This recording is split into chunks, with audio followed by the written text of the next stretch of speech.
É um prazer e vamos às suas pegadinhas. Cara, fique de olho nesses malandros. Então, essas histórias nos movem demais. Coragem, E não- porque eu acredito que nessa militância negra a gente tem que ter coragem Você mesmo. foi falando aí, foi passando um filme, né? Na minha cabeça.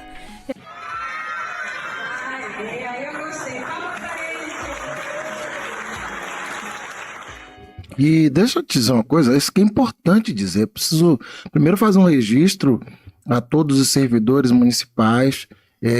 Na Sempre nós tínhamos a figura do Gabriel, meu querido Washington Lopes, a querida Emanuele, que eu mando um beijo. Minha diretora querida, viu? Sei que foram Manu. pessoas. Emanuele Rodovalho. Sei que foram pessoas que se colocaram em holocausto, ou seja, se expuseram ao perigo, né, do Covid, o perigo da morte, muitas vezes negligenciando inclusive o cuidado com os seus, ou até afastando os seus do convívio para poder estar nessa linha de frente, e isso é extremamente importante. Mas que é uma coisa que para mim é bastante interessante. O político tradicional, o vereador, o deputado, ele tende a cuidar de quem retorna.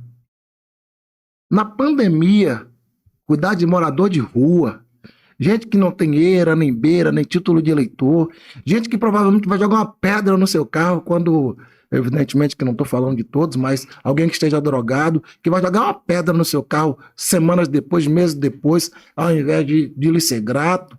Ter esse tipo de cuidado é demonstração de que a política está em segundo plano e que aí, atrás desse mandato de vereador, de secretário, tem realmente um ser humano, não? Exatamente. Eu acho que todo político tinha que fazer um estágio por lá. É fundamental as pessoas aprendam a enxergar e entender a pobreza. É importante, porque as suas ações serão diferenciadas. E aí eu preciso reconhecer a entrega dos servidores da Sempre. São capacitados, são comprometidos, são causas que estão no sangue. É muito além da profissão, das questões. Começamos a sair do atendimento 8 horas, só começando a atender às 6. Eu chegava lá 4h30 da manhã para poder ouvir as pessoas, né? Quantas vezes a gente pegava os ônibus e levava para as prefeituras baixas. Mas aí qual foi o reflexo desse trabalho? Assumir a gestão com 180 mil pessoas inscritas no Bolsa Família e hoje já são 350 mil. Talvez se nós tivéssemos ali fechado, ou diminuído, ou encerrássemos, talvez várias famílias hoje não tivessem sido contempladas, hoje ganhando seu dinheirinho, seu sustento, através do benefício do governo federal. O governo do estado da Bahia assumiu em 2007, 2007 e o então governador Jacques Wagner, orientado pelo ex-vereador Carvalhal, que assumiu a coordenação de centros sociais urbanos, entende que o projeto Viva Nordeste, com tamanho investimento feito numa única comunidade, precisaria ser dividido para atender todo o estado da Bahia, para fazer a política de retomada dos centros sociais urbanos. Enfim, meu amigo Kiki Bispo, morreu o programa Viva Nordeste, morreu o Beco da Cultura, que a gente fez uma grande reforma naquela época, e os centros sociais urbanos no estado da Bahia seguem sendo locais para subserviços. Fala importantíssima, como diz o pessoal do interior, ficamos nem com o mel, sem o mel e nem a cabaça. Exato. Né? Porque eu falo porque eu conheço de perto o Centro Social Urbano de Castelo Branco e a realidade é muito semelhante à do Nordeste de Amaralina. São equipamentos que poderiam ter uma finalidade, uma função social fantástica de reaproximação com a comunidade, de reintegração, uma questão cultural pujante. No entanto, o que se vê é um equipamento largado, deixado de lado, né, sem investimento, um governo realmente que cruzou os braços e não por acaso, Cristiano, projetos importantes como o Viva Nordeste foram sucumbidos em nome de um projeto de gestão de poder que hoje o baiano está percebendo de perto o resultado prático desse desgoverno que nós temos até hoje. Então, o que nos machuca, na verdade? E aí, voltando, por exemplo, do subúrbio, parece que o governo do estado opta a retirar algo que funciona na perspectiva daquilo que eles intuem que um dia implementarão e que talvez, quem sabe, dê certo. Seria um absurdo, como fizeram com o Viva Nordeste e como fizeram com o trem do subúrbio, seria proporcional a você de imediato tirar todos os ferryboats porque virar a ponte. Perfeito. E foi exatamente o que aconteceu com o trem do subúrbio. Você retirou o trem porque viria o VLT. Você tirou o programa Viva Nordeste porque viria centros social urbanos robustecidos, fortalecidos. E nada vem. A única pergunta que eu posso lhe fazer é: tem jeito? Tem. Eu acho que o voto é um grande instrumento. Eu acho que a Bahia, o ano passado, perdeu uma grande oportunidade de mudar essa realidade. A gente sabe também que existem questões ainda culturais, ainda educacionais, que acabam norteando as eleições. Ganhamos nas 10 maiores cidades da Bahia. No entanto, quando você vai para as médias e menores cidades, você ainda vê aquela marca, a grife, o poder econômico, a compra de votos chegando de forma muito, muito, muito intensa. Então, acho que a gente acabou ainda ficando refém. Mas vamos seguir lutando. Eu acho que a gente está aqui, a gente não desiste nunca, né? Eu acho que nesses momentos de crise é o momento que nós precisamos nos arrumar politicamente, e a solução é tocar o coração das pessoas, fazer com que ela entenda a capacidade e o poder do voto que elas têm, sobretudo para poder exigir dos seus governantes algo totalmente diferente que nós estamos vivendo no estado da Bahia. Eu não podia começar este programa que não fosse cercado de pessoas queridas e alguém com a sensibilidade daquele que dá oportunidades, que entende a dor do outro e que é empático de verdade, como é você, Kiki.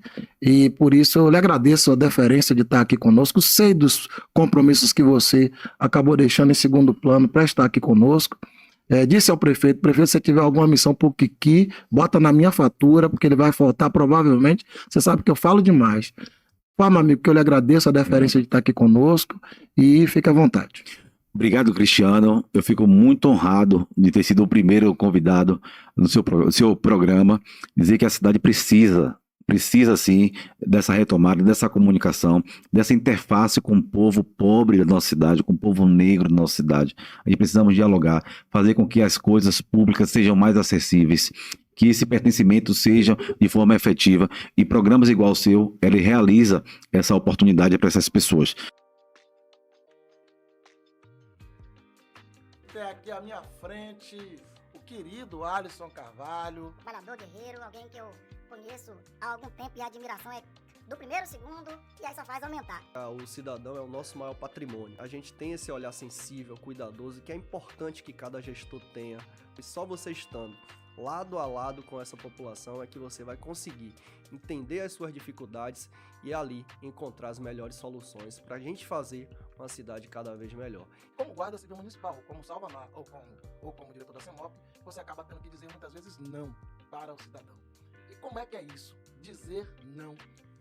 Bom, eu costumo dizer que o segredo do sucesso dessa gestão que a gente está aí participando é de fato buscar, acima de tudo, ter a empatia. E o gestor ele precisa se colocar no local daquela pessoa. Por mais que a gente precise dizer o não, embasado dentro de uma legislação que nos obriga a fazer de determinada forma, o caminho também nos faz encontrar outras soluções. E essa sensibilidade que o prefeito Bruno Reis tem tido dentro da nossa cidade faz com que a marca de sucesso dessa gestão seja isso. O segredo do sucesso é que a gente possa olhar com o olhar de quem está lá dentro para melhor encontrar essas soluções. Ô Alisson, vamos fazer o seguinte, você é um querido, cara, gente boa pra caramba, mas eu vou pegar um pouco pesado com você. Há 11 anos atrás, gestão ainda João Henrique, você seria o diretor do Rapa, não é isso?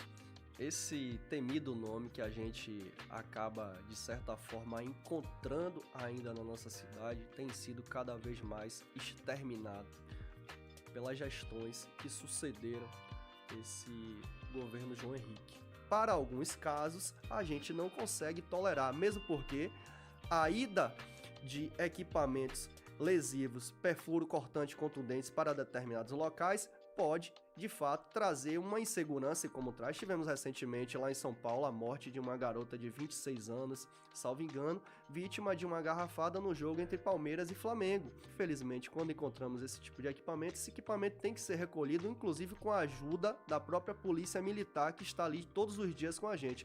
Mas isso é rapa? Não, isso é cuidado, cuidado com a nossa coletividade, porque infelizmente, na maioria das vezes, acaba acontecendo com quem não deu causa. Não existe mais rapa, existe ordenamento e fiscalização, e as pessoas também precisam sobreviver. E o prefeito tem nos ajudado a criar uma consciência coletiva junto a essas pessoas, para que a gente possa mostrar que, por mais que eles precisem estar ali fazendo aquela atividade, é justo também que fiquem de maneira organizada, que exista a necessidade da fiscalização.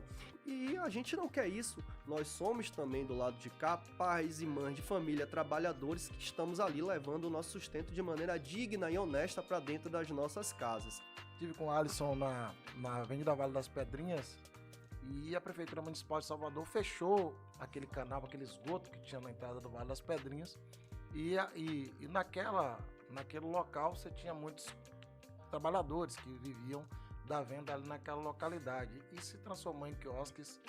A comunidade, inclusive hoje com muito mais dignidade, essas pessoas trabalham naquele local. Eu estive no local semana passada juntamente com a equipe da obra que já está ali fazendo a cobertura do canal e as obras estão avançando. A gente chega no momento agora que precisamos desativar as estruturas que foram edificadas naquela área e já temos um bate-papo com outras secretarias, porque por mais que o gestor de cada pasta tenha um olhar de sensibilidade, de cuidado, a parte principal desse processo aqui é de fato do líder, do gestor, que a gente chama do gestor geral, do gestor central da coisa.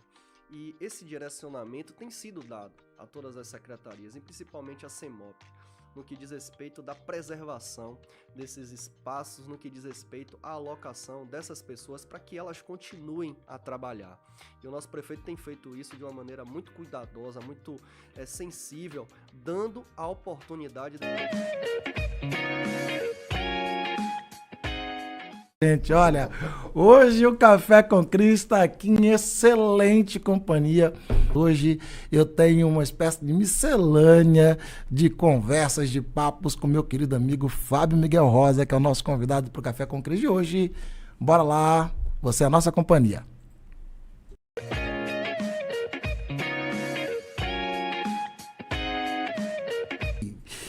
Vamos lá, nascido em agosto de 77, formado em Direito pela UCSAL, o nosso convidado é um indivíduo multifacetado, um cidadão acima de suas obrigações e um apaixonado por seus muitos amigos, em especial de quatro patas. É conhecido por seu ativismo em prol do direito animal. Como nós combinamos, não pode falar o período que eu já lhe conheço.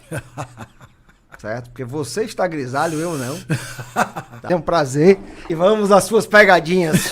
Papo com Cris, que é um quadro do programa Café com Cris, que há quem diga que retorna ainda em novembro para nossa rotina. E eu, claro, hoje estou aqui muito bem cercado por duas mulheres lindíssimas que estão nas cidades, nas ruas, que estão nas ruas da cidade, fazendo o trabalho social, levando melhoria para a vida das pessoas. Sei que você faz todo o trabalho que antecede a ida das empresas, que antecede o início das obras e, sobretudo, que antecede, é claro, a inauguração. Então, tem uma escuta, etc. e tal. Então, assim, você meio que negligencia a família e enfia a cara no trabalho, né, amiga? A gente abre mão disso aí, né? Principalmente se tiver necessidade de final de semana ou qualquer outra coisa assim, ou à noite. Mas o importante é a gente levar adiante aquilo que a gente se propõe a fazer, com responsabilidade e comprometimento, e às vezes, muitas das vezes, a família fica para trás um pouquinho, mas isso não é o importante. O importante mesmo é a dedicação e aquilo que você se empenha. 43 mil casas reformadas, diante desse todo o processo, e mais de 55 mil casas cadastradas. Então é um marco importante dentro da cidade de Salvador, num programa de melhoria e de um cunho social muito relevante dentro da nossa gestão. Pode ficar tranquila, porque a gente vai realmente explorar, inclusive, esses critérios. Esses números, né? Esses números e, sobretudo, os critérios. Porque eu, por exemplo, estava conversando aqui com o diretor, e o diretor tem uma mansãozinha em Alphaville, e estava querendo fazer uma reforma lá. Eu quero saber se pode fazer uma reforma na mansãozinha do diretor Andrei, aqui da Create House. Eles não fazem reforma em rua direta, rua principal, de bairro nobre de Salvador. É no Grotão mesmo. É descendo a Baixada, aonde aquela pessoa construiu a sua casinha no terreno que foi possível para poder viver. E aí é lá que é feito o que eles chamam de... Como que vocês chamam? Que se estabelecem... Poligonal. A poligonal. E aí um número de casas estão dando adequadas a esta poligonal. Aí tem a questão de renda, etc e tal. Ou seja, eu acho que o Andrei se deu mal. Mas o fato é que não é exatamente na rua principal que você vai ver essas intervenções. Eu, inclusive, me lembro, Cris, não vou alongar não, mas eu lembro que houve um programa no governo, se eu não me engano, em Baçaí, foi João Henrique, para embelezamento das vias da cidade. Ou seja, você pegava a via, que tá aquelas casas que estavam ali, por exemplo, na Avenida Luiz Eduardo Magalhães, que era um acesso importante da cidade, e tinha aquelas casas lá tudo feio, e mandaram pintar aquelas casas ali da frente. Quando você fala das casas, que a gente não cadastra as casas principais, as ruas principais, né? A casa de Alphaville, do nosso amigo, que a gente não vai poder atender. Realmente, a gente direciona os perfis das casas justamente naquelas áreas, realmente, das comunidades que realmente tenham precariedade e tenham uma vulnerabilidade muito grande, né? De pessoas que realmente precisem. É um programa com diversos serviços, que é bom pontuar e enfatizar aqui, que é serviço de reboco, que é serviço de pintura, que é serviço de trocas de telhado, que é serviço de kits sanitários. Você perceber que hoje a gente tem muitas famílias com precariedade nos seus banheiros, sem uso dos seus banheiros, isso é muito triste. É uma realidade muito triste. E que o Mora Melhor, ele tem feito muita diferença, né, dentro dessas melhorias, num impacto muito grande dentro da comunidade. Veja bem, você tem lá o recurso, tá certo? Esse recurso senta a equipe da querida Cris, senta o morador e senta a empresa e estabelece o que é prioridade para aquela habitação, para melhorar a vida daquelas pessoas. Já ouvi casos, inclusive, não é muito comum, mas que convenceram até a equipe e ao prefeito um puxadinho para aquele menino lá que foi sassaricar por aí, acabou engravidando a namoradinha e foi morar todo mundo no mesmo barraco. Isso acontece, viu? Eu nunca levei pra minha casa, não, que a Alzia me pega. Mas que de vez em quando os meninos aprontam. A Cris tá aí com um garoto de 18 anos que daqui a pouco leva uns gêmeos lá pra casa dela. Já lhe botaram pra chorar? Pra chorar já. Já? Tem algumas situações, assim, como a gente já tem essa acessibilidade, temos 8 anos de programa, então muitas situações, né, de que a gente vivencia dentro das comunidades, dentro dessas casas, se cria um vínculo muito grande. Todos os dias eu recebo bom dias aqui de diversas pessoas, dos quais eu tenho contato das comunidades. Eu já escutei essa história, Cris, de que não tem gente que rejeitava o programa porque tinha umas histórias de que a prefeitura ia cobrar IPTU, de que ia mandar cortar o gato. Enfim, tem dessas histórias, no né? início nós tínhamos muito, né, que até as pessoas se apropriarem do que era o programa, né, que realmente a prefeitura estava chegando, que ia cadastrar, que aquelas marcações realmente seriam válidas, que algo ia acontecer ali. Muitas gente duvidavam. Então, para você que tá aí, olha, você que tá aí na sua comunidade, fica dando ouvidos a esse bando de politiqueiro que fica falando bobagem, não. Olha na casa do vizinho, aí do Brongo, aí do Calafate, aí do Vale das Pedrinhas, vai lá no vizinho e veja a forma com a qual as pessoas que tiveram a visita do Morar Melhor foram tratadas inicialmente, que é o acolhimento que essa turma dá, e meus parabéns, e depois do resultado final, que é ter o prefeito dentro de sua casa, ouvindo as suas histórias, tomando o seu café, chorando pelos seus relatos e fazendo fofoca no final. Porque o Bruno Reis que gosta de fazer fofoca. Ele escuta tudo lá, chora. Aquilo ali é um chorão por excelência. Mas aquelas historinhas peculiares daquela senhora que tá tá sem namorado, que separou do marido e que não tá achando pretendente, ele vai no palanque na hora da inauguração e diz: olha, dona Cláudia, agora vai aparecer assim de pretendente na fila para querer casar com a senhora, porque dona Baratinha agora tem dinheiro na caixinha, não, perdão, tem uma casinha reformada e os cabas vão estar de olho na sua casa. Fique de olho nesses malandros. Então, essas histórias nos movem demais e nos faz crer que estamos no caminho certo, que toda a dedicação, que todo o comprometimento, que toda a linha que a gente anda, que todo caminho e bairro que a gente sobe e desce, escadaria e ladeira, faz jus ao trabalho, pelo reconhecimento que muitas das vezes essas pessoas trazem. Então, isso daí faz ser, sim, um morar melhor. A gente tem no serviço público, municipal, estadual e federal, figuras realmente abnegadas que fazem para além do salário, fazem para além do cargo. E a gente sente que o trabalho que é feito pelo Morar Melhor, e evidentemente que não é diferente dos CRAs, não é diferente da própria Limpurb, que faz muitas vezes, tem aquele contato intimista com as pessoas, a gente percebe que não é só o contra-cheque. E quando você lida com expectativas que são preenchidas muitas vezes para além do esperado pelas pessoas, aí é claro que isso vale todo o salário, né, Cris? Vale todo o salário. É trabalhoso, vou te dizer, viu?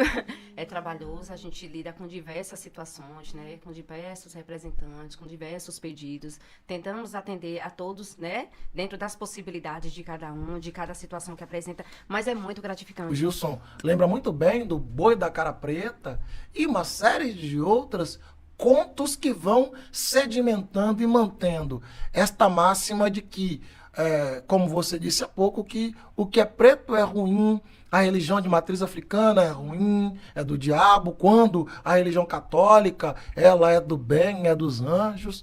Tudo isso porque ela traz consigo a perspectiva de empoderamento, de valorização de uma cultura que efetivamente precisa ser colocado no campo do mal. Mas é assim mesmo, Luquinhas? Porque, olha só, enquanto criança você aprende pelos seus educadores a classificar. Nós chamamos na filosofia do caráter axiológico. Você vai empregar valor às coisas ou às relações para classificar, para fazer meio que um controle mesmo. Isso é bom, isso não é bom. Isso é mal, isso é ruim. Isso eu posso, isso eu não posso. A questão é quando a doutrinação ela serve sempre o interesse de um grupo que sempre pensou pela população, mas a questão é a gente perceber que quando nós lidamos com dor, e dor na alma, e dor no outro, isso jamais pode ser brincadeira, jamais pode ser recreação. Há um limite que tem que estar estabelecido. Existe um pacto social nas relações e eu preciso entender que eu preciso estabelecer um limite de como eu trato o outro. Só que a lógica do negro, como é uma lógica classificada como algo comum, foi se passando. Então, quando você vê alguém denunciando, parece muitas vezes um absurdo. Então, ativista é odiado. Por que o ativista é odiado? Porque ele denuncia. Estamos bem longe ainda de termos essa entre aspas, reparação. Eu queria, neste sentido, dizer, tanta Ana que tocou nisso, do distanciamento entre ver uma sociedade antirracista, ver uma sociedade de iguais, e a Lucas acaba de falar também nessa questão cronológica do tempo. Eu só abandonei a angústia que eu tinha em meu coração quando eu via o calendário passar por cima de mim, o tempo passar por cima de mim, eu não conseguindo ver resultados da minha militância, quando eu abdiquei a pretensão de ver o fim do racismo. Esse não é o meu papel. O meu papel aqui, meu querido Lucas, meu querido Gilson, minha querida Ana Almeida, não é acabar com o racismo.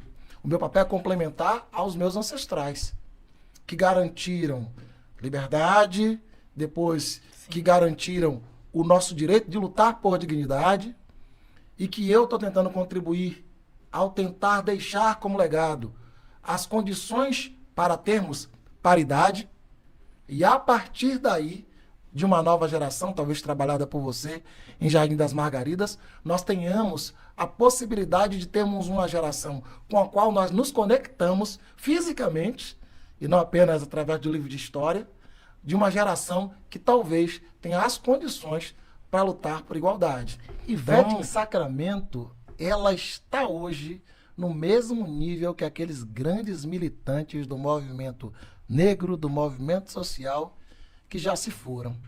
Ivete merece homenagens, não é isso, meu querido Gilson? Com certeza. Falar da professora Ivete Sacramento é uma alegria, né? Conheço a professora já tem um bom tempo, a gente brinca muito, inclusive algumas rejeições para poder tirar foto, né? Que eu fico brincando com ela, professora, vem aqui tirar uma foto comigo aqui. Ela quer tirar foto não sei o quê. Ela tem dado grandes ensinamentos, principalmente a questão do combate ao racismo.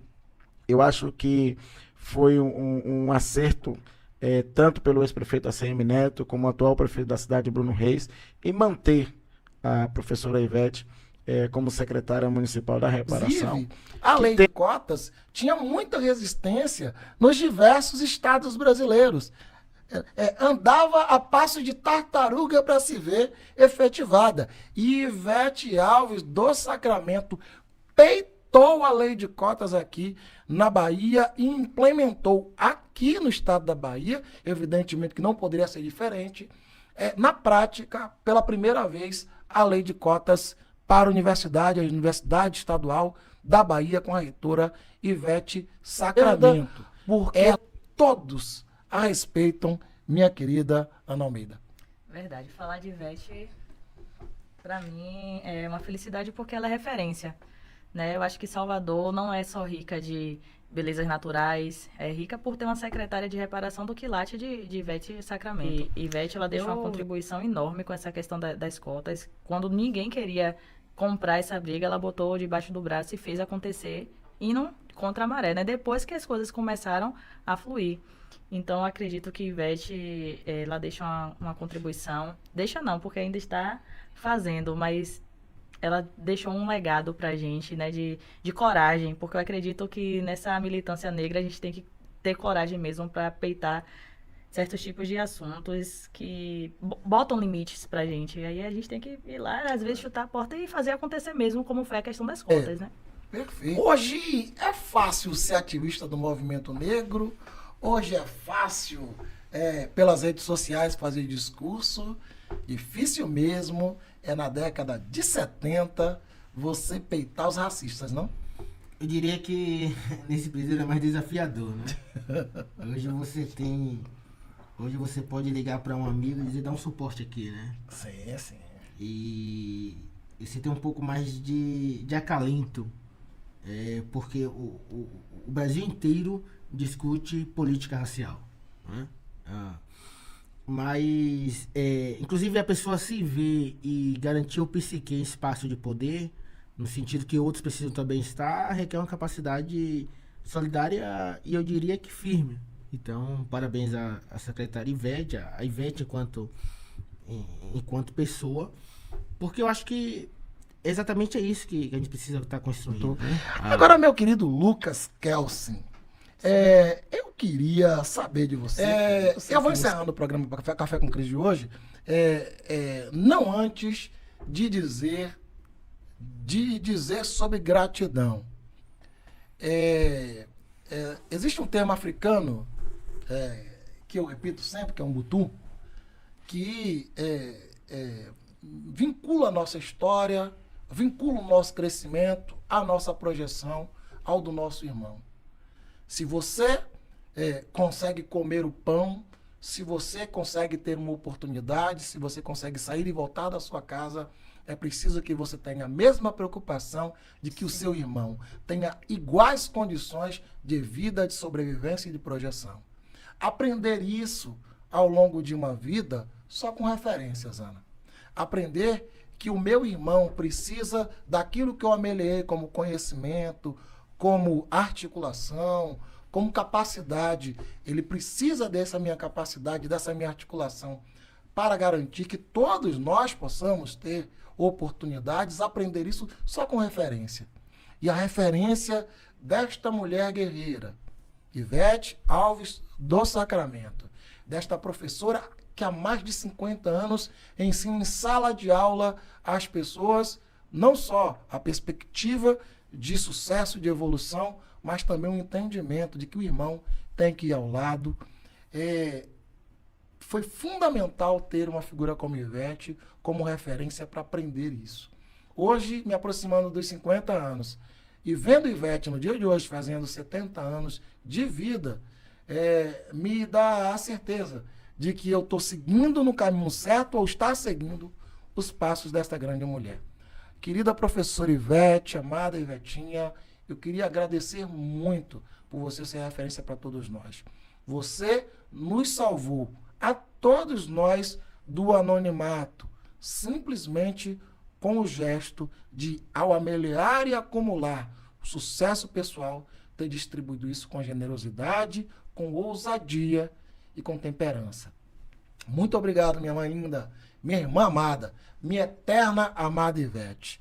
Que ter saído de Cachoeira, Barra Liberdade, Cabula, e ter se tornado procuradora, presidente da Associação Nacional de Procuradores Municipais, secretária municipal de Salvador, uma mulher de prestígio nacional, não foi fácil. Me conta aí, muitas dores, muitas pedras. Você descreveu bem. Você foi falando aí, foi passando um filme, né, na minha cabeça. Eu acho que a primeira dor, né, é aquela dor da gente não acreditar que a gente pode ocupar esses lugares, né? Então, você hoje está vendo uma Lília que talvez ela mesma não se reconhecesse nessa caminhada, né? Então, eu não imaginava que eu ia chegar onde eu estou, né? Por isso que eu celebro tanto e tento tanto puxar e despertar tantas outras, para, apesar de todas as dificuldades, a gente seguir juntos, né, nessa loja aí de acumulamento. Então, sim, tive muitas dificuldades no caminho. Tive a sorte de ter uma família amorosa, porque muitas não têm, muitas vezes não tem esse estímulo de família, ainda tem isso, tem que ela mesma ir lutar, porque cada um ali está fazendo o seu corre, mas eu não, eu tive muito apoio, tanto de pai como de mãe, de familiares, mas o fato é que o racismo, ele é perverso, né? Ele não nos poupa. Então, nessa caminhada, e ainda hoje, eu passo sim minhas dores. Daí você chega e senta na cadeira de uma instituição nacional, que seguramente, onde você seguramente vê poucos corpos pretos, e você chega lá na principal cadeira dessa, se coloca como uma mulher negra, ocupando aquele espaço de poder, dialogando com milhões e milhões e milhões de meninas e meninos negros que estão neste momento subjugados pela fome, pela violência, pela falta de oportunidade, e que não conseguem enxergar um farol, que não conseguem enxergar uma ponta de esperança, mas de repente, brilhando como uma linda estrela, está lá a querida e amada Lilian Azevedo, a querida e linda Fernanda Lordelo, a magnífica e magnânima Ivete Sacramento. Você tem noção dessa responsabilidade quando você chega num espaço como esse, Lilian? Lhe confesso que por muito tempo eu não tinha essa noção, né? E aí era interessante que quando eu terminava algumas palestras nesses ambientes, aí algumas meninas, principalmente negras, apareciam, algumas emocionadas, me abraçando e dizendo muito obrigada por você estar aqui. Olhe, eu já estava desistindo da advocacia, mas depois de ouvir sua história, eu sei que é possível, né?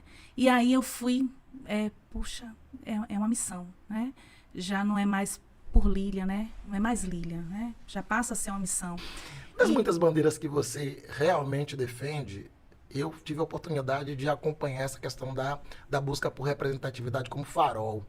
E você estava lá em Brasília e segue lutando para que o presidente Lula indique um corpo preto feminino para a vaga no STF. E aí, como é isso para você? Eu costumo dizer que seja ele ou seja qualquer presidente, né? A gente sabe que pela Constituição, em tese, eu repito, em tese, há uma discricionariedade, né? Isso é uma decisão do presidente.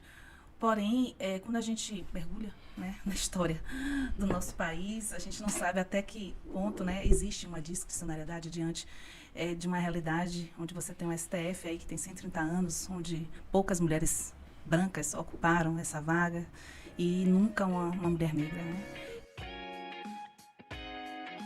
Hoje nós estamos recebendo aqui no programa Papo com Cris o nosso querido coronel Humberto Costa Turário. Eu vou ler esse negócio aqui, eu vou dizer uma coisa para vocês, viu? Eu não gosto de ler nada, tô avisando. Vocês ficam escrevendo, eu negligencio. Mas vamos lá, vou tentar, nem enxergo. Mas vamos lá. Hoje recebemos o querido Coronel Humberto Sturário, uma figura respeitada na segurança pública e uma voz influente no debate político e social na Bahia. Após deixar a polícia militar e ingressar na política, foi nomeado como coordenador da Prefeitura Bairro do Centro Histórico de Salvador, onde atualmente desempenha um crucial papel de revitalização e resgate da imagem do Centro Histórico para o Brasil e para o mundo. Para mim aqui é um momento muito especial, talvez ele não saiba disso. Conheci Cris, um jovem, já com várias ideias na parte política, sabe, um cobrador das gestões. Então, para mim, é uma satisfação muito grande estar diante de você e ver como você cresceu, sabe, tanto na parte de comunicação como na parte de conhecimento político da nossa cidade de Salvador e no estado da Bahia. Ora, é um prazer. Olha, gente, vocês vão perceber que apesar da fama de homem rústico, severo, ele no final das contas é um fofo, viu? É conhecido como figura jeitosa. Aí, meu amigo, cada um tem de estourar aquilo que busca e que procura. Eu só encontro esse moço como um fofo. De vez em quando fecha a cara, mostra os dentes, mas tá tudo certo, nada errado. A polícia militar, ela me deu tudo que eu tenho. Ela me trouxe até aqui o Centro Histórico. E quando eu falo de polícia militar, eu quero deixar claro que eu só estou aqui graças às escadas que foram construídas por aqueles que estiveram ao meu lado. Fui abraçado, sabe, pelo prefeito Bruno Reis. Convidado direto por ele. Hoje, sempre já tive admiração, respeito. Hoje eu tenho uma gratidão muito grande pela confiança que ele colocou em mim. E uma coisa que ele me disse, Cris, esse desafio é ótimo. Se der certo, você tá bem. Se der errado, tô mal, eu e você. Entendeu? Então, mas assim, o fato é que muitas personalidades jogam holofotes sobre o nosso centro histórico, o belíssimo centro histórico de Salvador. E exatamente todos que vêm em busca dessa paixão revelada por tantos. É uma missão talvez das mais complexas, resgatar a imagem de um patrimônio, literalmente, de um patrimônio da humanidade, não é, meu amigo? Cris, você veja a responsabilidade do prefeito Bruno Reis. O Pelourinho, ali você tem governo do estado, você tem FAM, você tem PAC, prefeitura. E ele assumiu essa responsabilidade quando ele criou a 11ª Prefeitura Bairro. Ele fez, chamou para si. Por isso que ele falou, olha, se der certo, a gente tá bem. Se der errado, vamos criar essa gestão. Vamos aqui. Deixa eu te fazer uma pergunta, querido. Vamos lá. A gente liga a TV e em todos os jornais detonando o Pelourinho. Salvador, para aqueles que pouca atenção têm, Salvador, um pouco antes da pandemia, viveu o ápice da sua posição no mercado turístico. Salvador estava bombando, tinha acabado de inaugurar centro de convenções, todo mundo queria vir para Salvador, só que 2 pandemias acabam refreando toda essa pujança e toda essa força do turismo e da visibilidade que a cidade tinha. Uma, a pandemia de Covid-19, a outra, a pandemia da violência, que coloca a Bahia entre as primeiras colocadas no ranking de homicídios dolosos e culposos, de furtos e de roubos no país por 12 anos consecutivos, alternando apenas 2 anos a posição de primeiro lugar com uma outra cidade, salvo engano, Rio de Janeiro. Enfim, Salvador perde um pouco do seu brilho, de tudo que está acontecendo na cidade, porque um dos seus pontos importantes, a orla toda reformada, a cidade se ficando embelezada, mas o Pelourinho, o centro histórico de Salvador, sendo enfeiada por conta da violência. Isso está em todos os jornais. Aí me chega o Sturário e pega esta bomba armada, pronta para detonar a partir do compromisso de aceitar uma missão do prefeito da capital. 9 meses depois, Sturário. E aí? Mudou? Rapaz, olha, vou voltar essa pergunta para você. Vou voltar essa pergunta para Sérgio, que está ali, sabe? E para as pessoas que frequentam o Centro Histórico. Os pontos positivos, eles não chegam muito em evidência, né? Então, você veja que o Centro Histórico hoje, ele deixou de ser um ponto negativo em relação à segurança pública.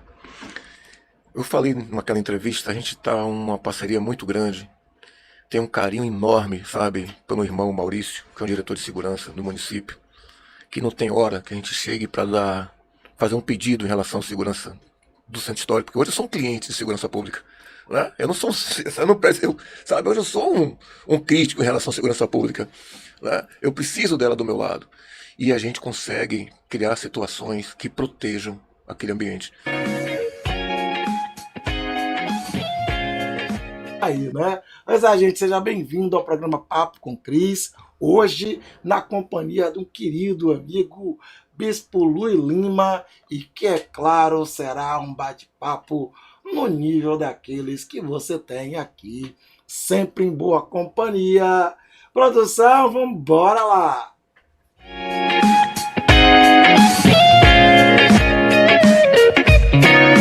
Você tem, evidentemente, servido a muita gente. E sei, daqui a uns minutinhos a gente vai passar umas imagens aí, que você, inclusive no período da pandemia, Sim. negligenciou a própria saúde, Positivo. até mesmo em risco a própria família, para ir para as ruas buscar apoio para poder servir aqueles que em casa Positivo. estavam represados, com fome e sem condição de buscar o pão na rua. Positivo. Então, você, quando é que vem esse chamado para o social? Bom, o chamado para o social acontece em 1990, 91, né, ali numa determinada congregação. Nós estávamos em um congresso e começou a passar, naquele congresso chamava de Todas as Nações, e passou a grande necessidade do povo da África. E eu comparei no tempo o que acontece hoje dentro da nossa Bahia de Salvador. Né? Eu disse, naquele momento eu entendi que eu poderia fazer alguma coisa. Foi quando eu cheguei em casa depois desse congresso e senti uma forte vontade de sair pelas ruas do bairro de Plataforma de São João com saco nas costas, pedindo camisa um, roupa outro, alimento. E aí foi nasceu os Jovens a Serviço do Menor Carente. Né? No entanto, éramos mais jovens, né, juntamente com essa que hoje é minha esposa, já estava fazendo parte desse projeto, né, e nós arrecadávamos tudo aquilo ali e levávamos para as pessoas que estavam no período das ruas. Né? E isso cresceu muito, Daí começou a nossa chamada social. Eu não conseguia mais parar. Tá? Então, tudo aquilo que eu fazia tinha que ter um vínculo social. Ajudar o ser humano, sempre.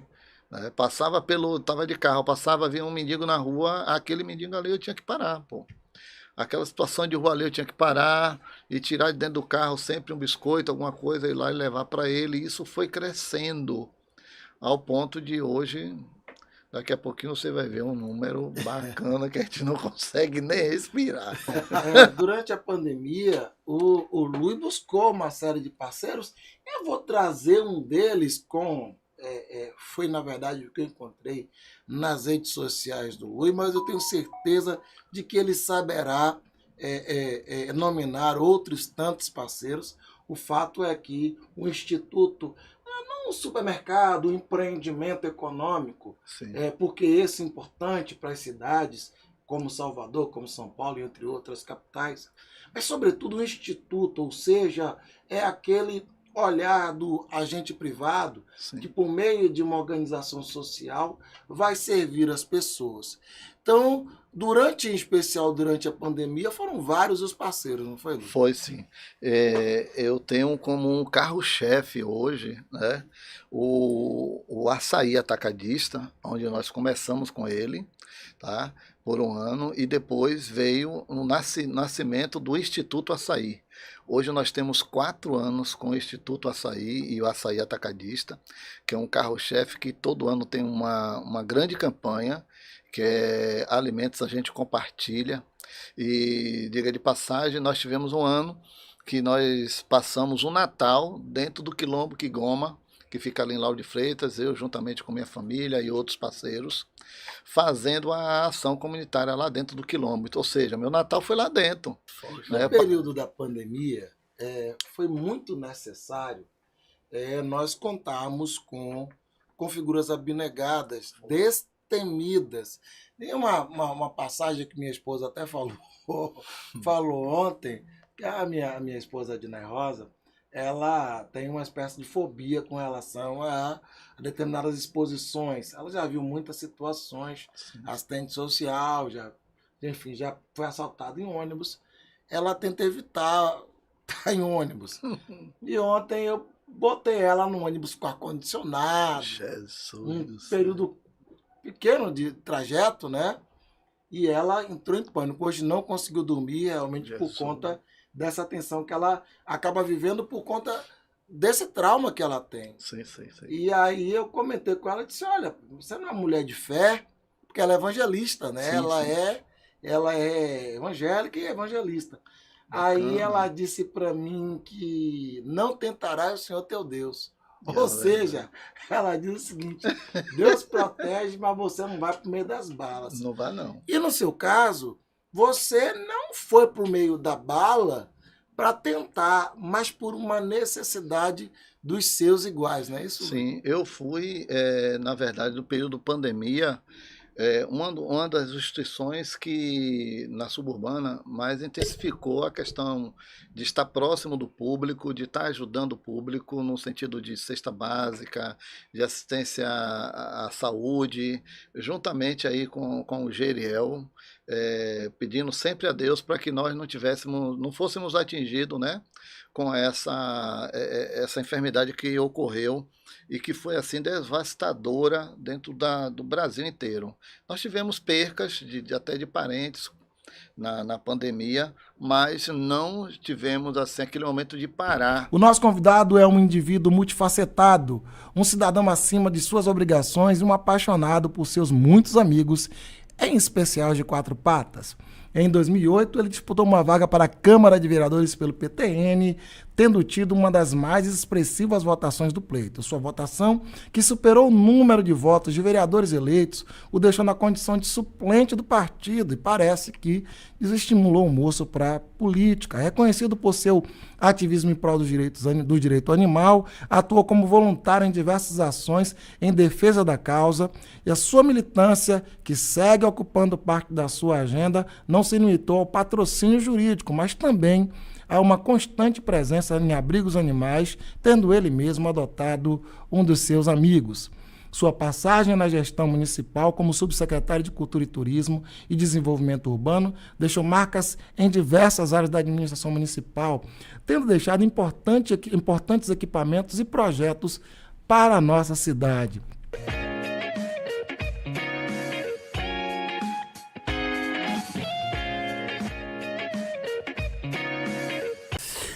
Pois é, gente, eu tenho aqui à minha frente um dos mais queridos, fofos, gentis e generosos amigos, meu querido Fábio Rosa. Fabinho, seja bem-vindo ao Café com Cris. Você sabe que é uma honra ter você aqui pertinho das nossas ações, das nossas militâncias, das nossas doideiras. Seja bem-vindo, amigo. Obrigado, Cris. É um prazer enorme cumprimentar todos aí do Papo com Cris. E como nós combinamos, não pode falar o período que eu já lhe conheço, certo? Porque você está grisalho, eu não. Tá. Obrigado pelas palavras, é um prazer. E vamos às suas pegadinhas. Eu queria saber, Fabinho, sobre esse seu início aí de militância política, PFL Jovem, seus parceiros de militância. Me fala aí daqueles primeiros anos de política, querido. Partidária. A gente, na campanha de 94, meu irmão era muito amigo do ex-deputado Fábio Souto, era a campanha de Paulo Souto, e aí eu fui um dos garotos que panfletávamos na antiga Portimag, no Rio Vermelho. Então eu passei a campanha toda fazendo essa função. Mas em 96, meu querido amigo ACM Neto começou a organizar o partido e a criar o que se chamava de PFL Jovem, né? Então foi a partir desse ano de 96 que eu comecei a me envolver ao lado dele pelo PFL Jovem. Tive um período que foi quando eu lhe conheci, que eu fui ser presidente do MJT, o Movimento da Juventude Trabalhista, né, com o ex-deputado Antônio Osório, e você foi meu vice-presidente, meu parceiro, na campanha de 98. E depois eu retornei ao PFL Jovem, já como vice-presidente ao lado de Neto e presidente municipal, né? Que aí foi daí que a gente começou a pensar a carreira política, etc. Mas cada um foi seguindo o seu rumo. Eu lembro, Fabinho, que em 98 nós tivemos uma missão extremamente importante, né? Que foi receber o Fernando Henrique Cardoso lá no centro de convenções, lotar aquele centro de convenções.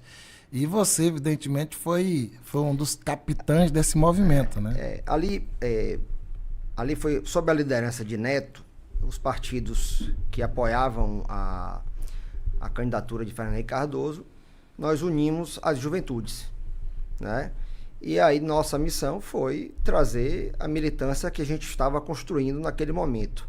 Lembrando que quando nós entramos, eu falo nós, é você e eu, o PTB naquele momento não tinha nenhuma organização, não tinha nenhuma capilaridade, a não ser a marca PTB, um partido histórico que vem desde o ex-presidente Getúlio Vargas, mas não tinha ainda uma organização formada. E a gente conseguiu contribuir para este evento e para a campanha daquele ano de 98, que foi um ano difícil, especial e difícil, porque foi o ano da perda de Luiz Eduardo, onde nós tivemos um baque aqui emocional para todos, a substituição do candidato, mas se tornou um ano vitorioso do grupo liderado pelo senador Antônio Carlos, que a gente admirava e fazia parte dessa militância. E do próprio Fernando Henrique Cardoso, que se reelegeu numa eleição difícil também.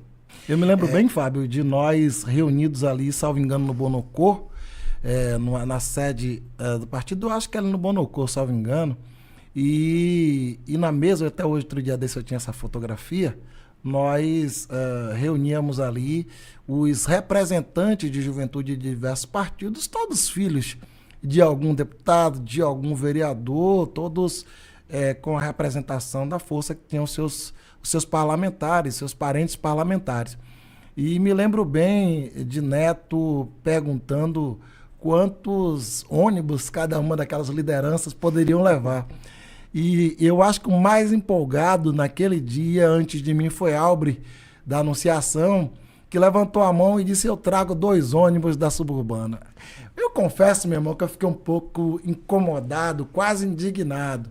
Levantei a mão para ver se estimulava a turma e disse: Neto, se você me autorizar, eu trago 20 ônibus da região do Nordeste de Amaralina. Aquilo causou um alvoroço, uma cara de certa incredulidade, e eu estranhei até o momento em que vocês se levantaram da mesa e foram para uma salinha no canto para poder fazer uma ligação, e era o prefeito Antônio Embaçaí que, enfim, chancelou, porque se o Cristiano quisesse levar os 20 ônibus, desses 20 ônibus que a gente sabia e conhecia, enfim.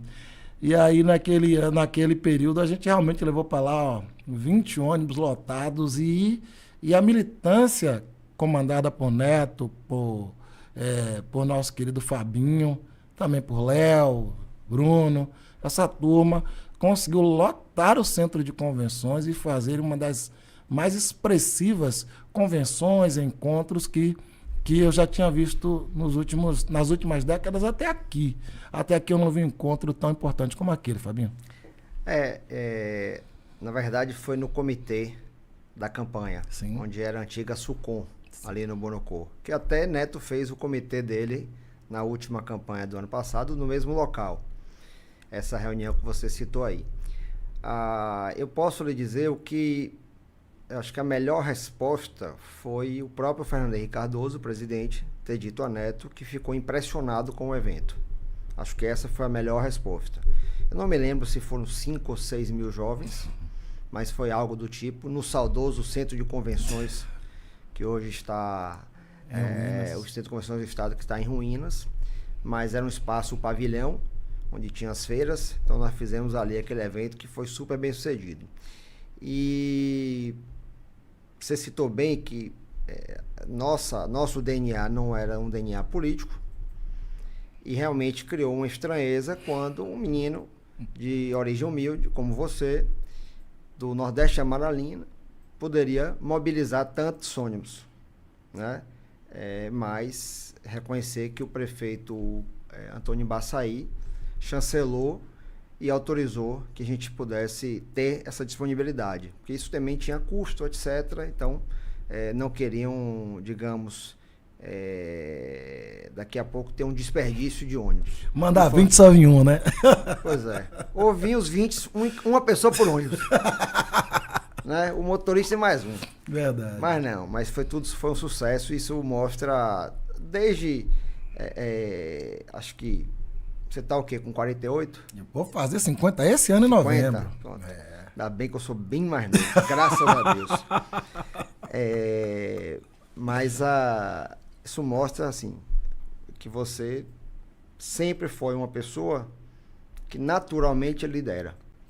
Então, acho que esse dia aí comprova, porque independente de resultado de urna, etc., que existem vários fatores para esse resultado, mas mobilizar de forma gratuita, de forma voluntária, por amor à causa, não é fácil, né?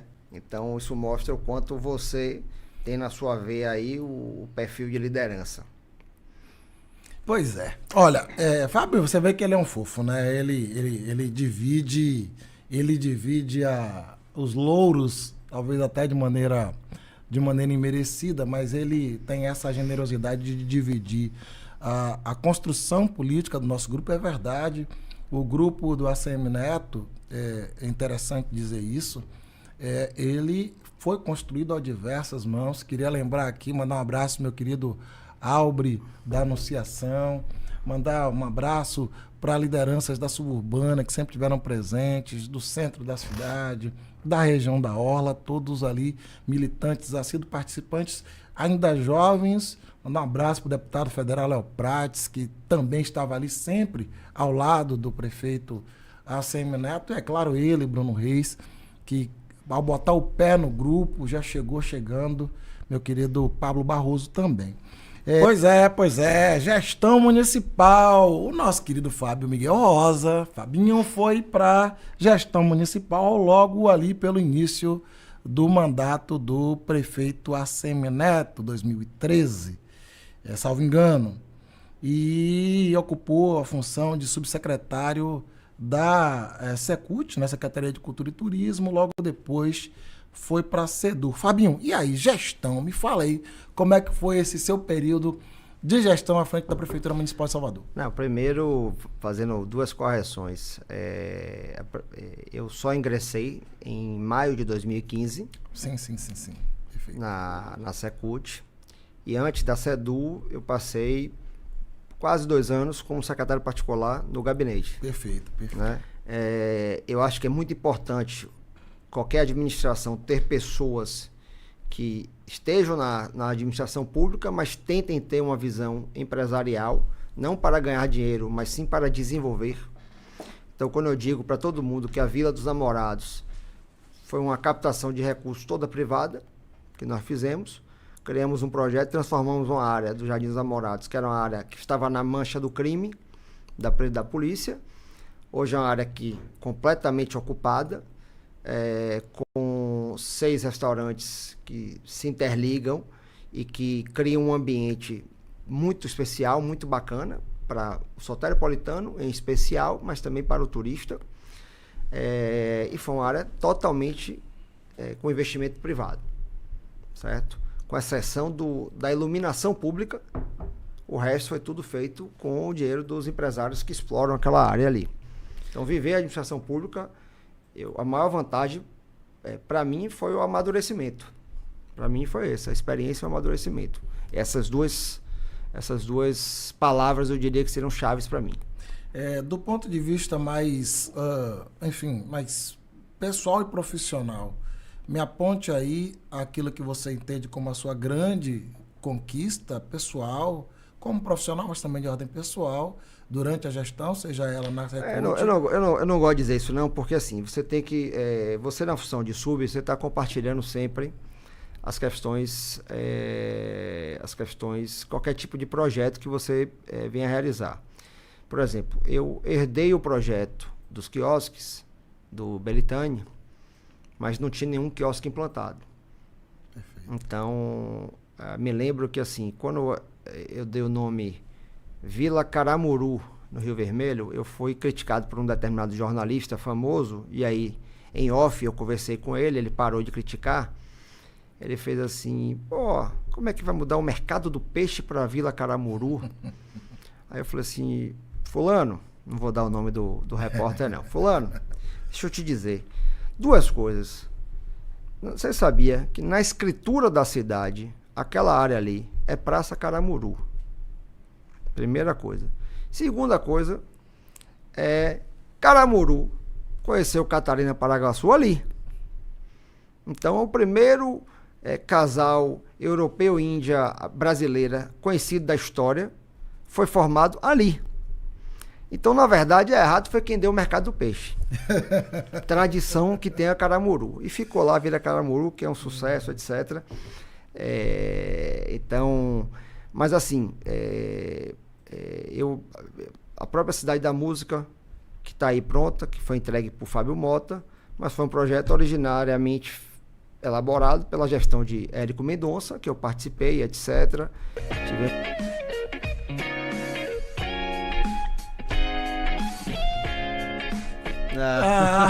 Pronto, vamos lá. Rapaz, isso dá mais. Eu tenho que fazer meu livro, rapaz. Isso dá mais do que um livro. Olha, eu não sei se vocês sabem, mas o Fábio Rosa, ele compõe um grupo aí que viaja o planeta inteiro atrás dos jogos da seleção brasileira. Ele que é torcedor do Bahia, mas apaixonado pela nossa seleção. Inclusive, não conseguimos quórum para semana que vem assistir Brasil e Uruguai lá em Montevidéu. Não teve quórum do grupo, aí a gente não vai. Pronto, conta aí um pouquinho das peripécias suas pelo mundo, amigo. Primeiro, para mostrar que é coisa de maluco, quando eu comecei a namorar com minha esposa, eu mandei um e-mail para ela avisando, olha, eu tenho 3 problemas. Um deles é que toda a Copa do Mundo, se eu tiver saúde e condição financeira, eu vou viajar com meus amigos. É a viagem dos amigos. E o padre leu.